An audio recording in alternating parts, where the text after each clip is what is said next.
What is up, ladies and gentlemen? This is Kensei Sensei, and in this lesson, I'm going to be talking about Japanese relative clauses.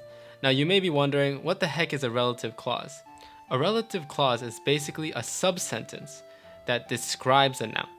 Now, you may be familiar with adjectives. Adjectives are basically words that describe nouns, or they describe an object. But a relative clause is basically a whole sentence, a whole idea, and a whole concept that describes a noun.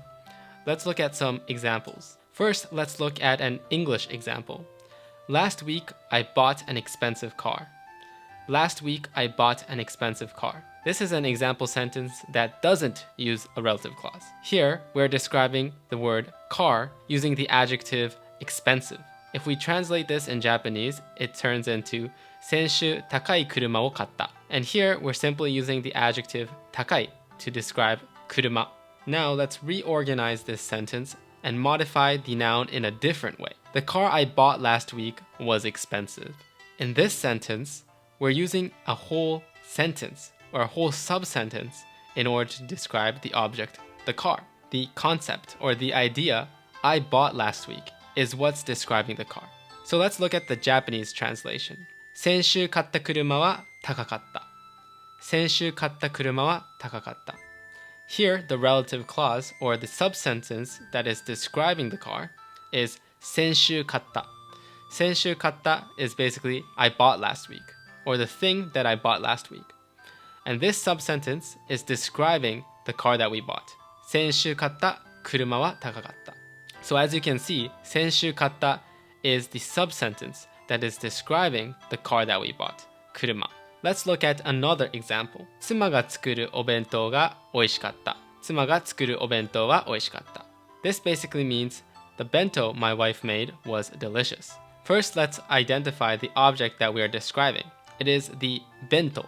And how are we describing this? It is the bento that my wife made. So the Japanese sentence, 妻が作る. 妻が作る is my wife makes. So 妻が作る is what's describing the bento that was delicious. 妻が作るお弁当は美味しかった. So the relative clause here is 妻が作る. It is describing the object お弁当. And we're saying it is delicious. は美味しかった. Now you may be wondering, what's the whole point of using relative clauses? Now let's again reorganize this example sentence. What if instead we use the adjective 美味しい? 美味しいお弁当は妻が作った. 美味しいお弁当は妻が作った. In this case, we're using the adjective 美味しい to describe the bento, and then we're saying it was made by my wife. So in English, this would be the delicious bento was made by my wife. As you can see, the meaning of these two sentences are very similar, but it sounds more natural to use the relative clause. The bento my wife made was delicious. So as a result, there are some cases where using a relative clause sounds more natural than just using an adjective to describe a noun. Now, there are 3 grammatical rules that you need to know about Japanese relative clauses. The first thing is that the subsentence that describes the noun, or basically the relative clause, cannot end with this or must. Or in other words, it cannot be in the polite form. So looking back at the previous example, you cannot say 妻が作りますお弁当は美味しかった. Although we're using a subsentence to describe the noun お弁当, we cannot end that subsentence in its polite form. So we cannot say 妻が作りますお弁当. That makes no sense. The second rule is that the sentence particle は cannot be used in the subsentence. So again, in the previous example, we cannot say 妻は作るお弁当は美味しかった. The reason why we cannot use the sentence particle wa in the subsentence is because it makes the sentence confusing. As you can see, if we say 妻は作るお弁当は, we have 2 wa sentence particles. And if we use 2 wa sentence particles in the same sentence, we cannot tell which one's the object and which one's the subject. It becomes very confusing. That's why in the subsentence that is describing the noun, or in the relative clause, we always use the sentence particle ga. And lastly, the third grammatical rule that I want you to know is that instead of using the sentence particle ga, we can use the sentence particle no to give it a more personal touch. Let's look at the previous example again. Instead of saying 妻が作るお弁当, we can say 妻の作るお弁当. So 妻の作るお弁当は美味しかった. This means the exact same thing as 妻が作るお弁当は美味しかった. Except it gives a more personal touch. Or in other words, it becomes more personal. Now I want you to do some practice questions. Pause this video and try to translate these sentences to Japanese or to English. Now let's take up the answers.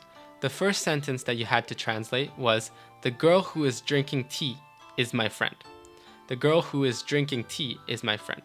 So let's first identify the object that we're trying to describe.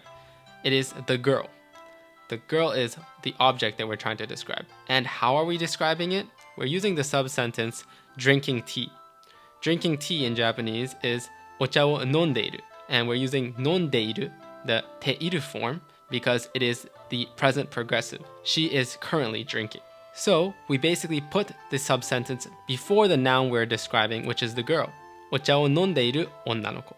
And then we say something about the girl, or the 女の子. お茶を飲んでいる女の子は私の友達です。